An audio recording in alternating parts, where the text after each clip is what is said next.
based on many true stories, a Findom short story.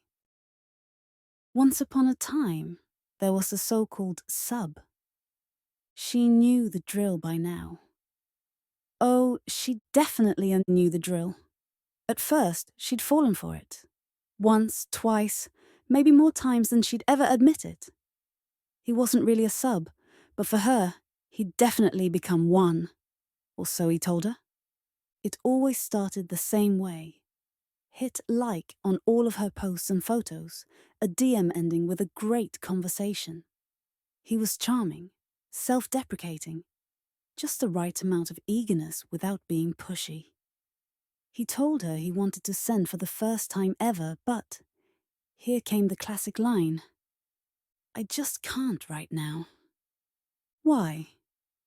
Well, because obviously A. He was out with friends. B. His dog ate his credit card. C. His PayPal was locked. D. He could only send crypto, and that who even understands crypto, right? But he swore, absolutely swore, that he would send soon. Until then, he said, I want to serve you. This was where the alarm bells should have gone off, blaring like a car alarm at 3 a.m., but, well, curiosity was a hell of a drug, so she humored him.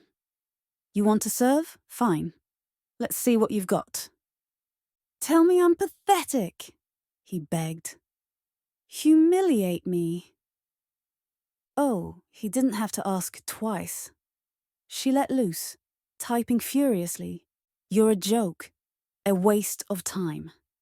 You don't deserve to even breathe the same air as me. You're a loser, and you know it. The chat window went silent for a moment. She waited, poised for his next reply. She assumed he was crying, or perhaps re-evaluating his life choices. But then came the message. Yes, goddess, you're so right. I don't deserve you. So far, so standard. She rolled her eyes but kept going. You don't get to even speak to me until you prove your devotion. No sending, no serving. Yes, goddess, I'll send soon, I promise. Another classic line. She knew better, but hey, it was fun to remind someone how pathetic they were, even if they weren't actually worth her time. Except, of course, he wasn't going to send. He wasn't even thinking about sending. No, what he was thinking about was his own satisfaction. And as soon as she typed her final cutting remark, you're beneath me. You'll always be beneath me. It happened. She didn't see it, obviously, but she knew. He'd nutted. Right then and there, the imaginary transaction was complete. His grand reward wasn't her approval, her attention, or even her disdain.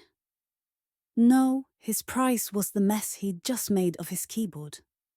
The next time she logged on, his profile was gone. Completely wiped from existence, as if he'd never been there. Not even a single, thank you for ruining me, goddess goodbye message. She stared at the blank chat window and let out a long dramatic sigh. Classic. But then a sly grin spread across her face. Oh, he thought he was gone for good? Just another ghost in the wasteland of wannabe subs. Not on her watch. She logged into her blog, cracked her knuckles, and started typing. Once upon a time, there was a so-called sub. She spared no detail. His cringe-worthy excuses, his eagerness to be humiliated for free, and the abrupt digital vanishing act. The cherry on top? A sarcastic morale. Remember, kids, if you're going to ghost a dom, at least have the decency to send first. Otherwise, you might just end up as a bedtime story for future subs.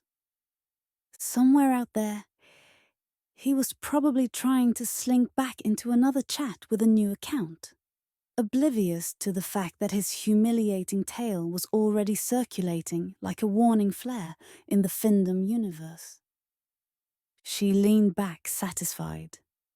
He might have gotten his cheap little thrill, but she'd turned him into a permanent exhibit in the Museum of What Not to Do. Sweet revenge, indeed. And with that, she closed her laptop, grabbed her coat, and walked down the beach behind her house to look at the moonlit November sea.